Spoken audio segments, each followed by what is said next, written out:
Hello guys, আজি আমি কথা পাতিম about the Battle of Sandara, right? যোনটো এটা major war হৈছিলে প্ৰথম war বুলি ক'ব পাৰি between the Ahom and Mughal, right? Okay, fine. ক'ত হৈছিলে? Near about Guwahati, right? In between Noti Porolu and Brahmaputra River, right? January 1616 হৈছিলে, right? তেতিয়া সময়ত কোন আছিলে? আমাৰ মোগলৰ ফালৰ পৰা আছিলে আৰু ইফালে আহোমৰ ফালৰ পৰা আছিলে ৰজা প্ৰতাপ সিংহ, right? তাৰপিছত ইফালে আছিলে জাহাংগীৰ।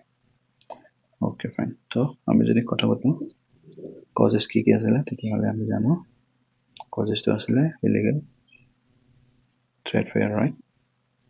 মনে কি কৰিছিলে মোগল মাৰ্চেণ্টবোৰে মনে এলচ যোনটো এলচ উড বুলি কয় সেইটো কালেক্ট কৰিছিলে, right? আৰু unfair means of trade, right? আৰু কি আছিলে বালিনাৰায়ণ took refuge in the Ahom kingdom, right? Okay, fine. So আমি যদি মেইন প্লেয়াৰ কি প্লেয়াৰ বুলি কওঁ তেতিয়াহ'লে ইফালে কোন আছিলে ৰতন শাহ আছিলে যোনে স্পাই বুলি কয় আহোমে কি কৰিছিলে তেখেতে কি আছিলে মোগল মাৰ্চেণ্ট আছিলে তেখেতক স্পাই বুলি কৈ আহোমে মৃত্যুদণ্ড দিছিলে, right? তাৰপিছত ইফালে আছে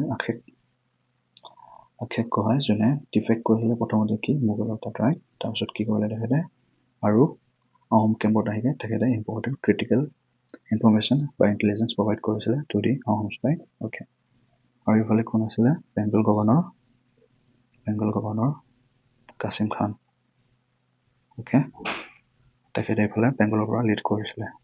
অ'কে, ফাইন। চ' আমি কথা পাতিলোঁ যে 16 Jan Battle of Sandara, the first major war between Mughal and Ahom happened, like no, near about Porolu and Brahmaputra River, right? Ahom ৰজা আছিলে প্ৰতাপ সিংহ আৰু ইফালে মোগল ৰজা আছিলে জাহাংগীৰ। Okay, fine. চ' আমি ইন্ট্ৰডাকশ্যনত যাওঁ এতিয়া, right? Okay, fine.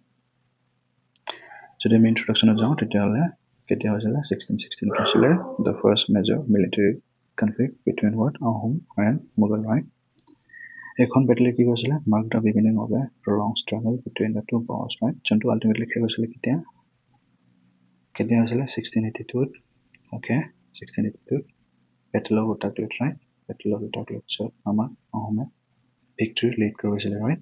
by defeating Mughals, right? তেতিয়া সময়ত ৰজা কোন আছিলে 1682 Battle of Utaklit আমাৰ গদাধৰ সিংহ, right? যোনে কি কৰিছিলে উমানন্দ টেম্পলটো তেখেতৰ আণ্ডাৰতে বনোৱা হৈছিলে। Okay, fine. So' background of the কনফ্লিক্টত যদি যাওঁ তেতিয়াহ'লে বালিনাৰায়ণ, right? যোনে মোগলৰ তাত যোনে আহোমৰ তাত চেণ্টাৰ লৈছিলে তেখেত কি আছিলে পৰীক্ষিত নাৰায়ণৰ ৰজা আছিলে, right? Balinarayan. Okay, fine. So' ইফালে কি কৰিছিলে আফটাৰ দি ডেথ অফ কি Naranarayan Koch kingdom divided into two, right? Coochbehar ইফালে আৰু হাজো, right? Okay, fine.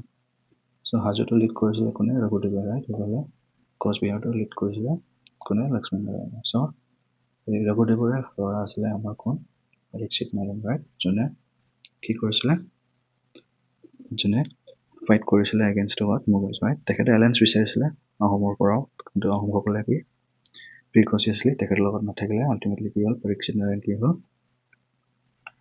তেখেতক কি কৰিলে হাৰালে, right? মোগলে। তাৰপিছত তেখেতক দিল্লী পঠোৱা হ'ল। তাৰপিছত কি কৰিলে আল্টিমেটলি কি হ'ল বালিনাৰায়ণে কি কৰিলে ৰিফিউজি কৰিলে আৰু ইফালে ইন আহোম কিংডম, right? চ' সেইটো এটা ৰিজন। তাৰপিছত কি আৰু ৰিজন ইলিগেল ট্ৰেড এফেয়াৰ যোনটো লাগে আহোম মোগল মাৰ্চেণ্টবোৰ কৰি আছিলে আহোম কিংডমত। চ' সেইটো এটা ৰিজন হয় ন যোনটো ultimately culminated into the battle of Chandara, right? So' Coochbehar কি কৰিলে allied with Mughals while Kosaja resisted, Ahom kingdom was cautious about engaging with Mughals, but eventually became involved due to increasing tensions, right?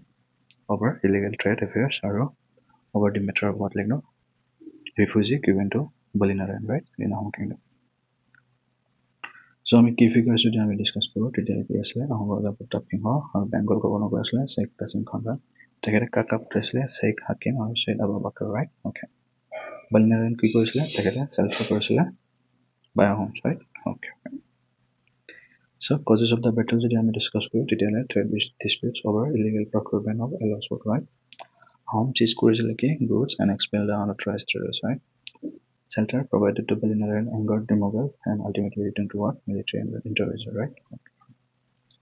So the battle count তেতিয়াহ'লে Mughals launched with heavy 10,000 soldiers and 300 war boats, right?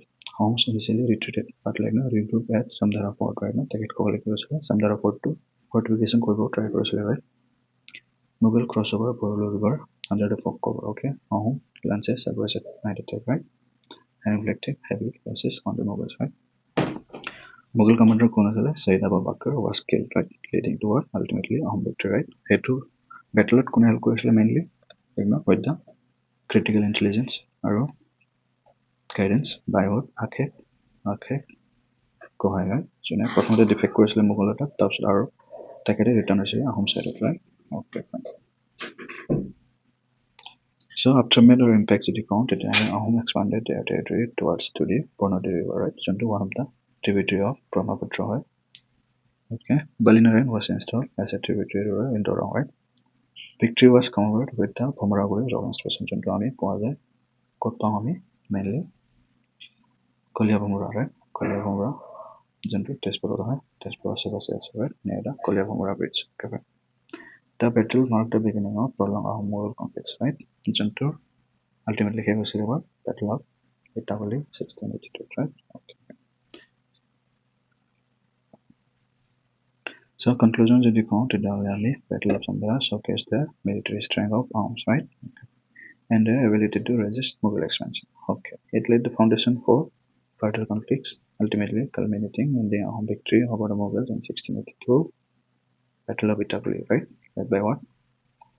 Led by our Coronado King, right? Okay. So now, Umananda Temple to one. Okay guys, আমি try কৰিলোঁ discuss কৰিবৰ কাৰণে what are the causes, কি কি আছিলে কাৰণবোৰ, ঠাইটো ক'ত আছিলে, টাইমটো ক'ত আছিলে, আৰু the battle won by Ahom over Mughals, right? Okay, fine. তাত কোন কোন প্লেয়াৰ আছিলে যেনেকৈ ৰতন শাহ, প্ৰতাপ সিংহ, right? আশিক কাছিম আৰু কোন কোন আছিলে জাহাংগীৰ আছিলে, right? Okay. Okay guys, আমি ট্ৰাই কৰিলোঁ in detail ডিছকাছ কৰিবৰ কাৰণে. Okay guys, have a good day.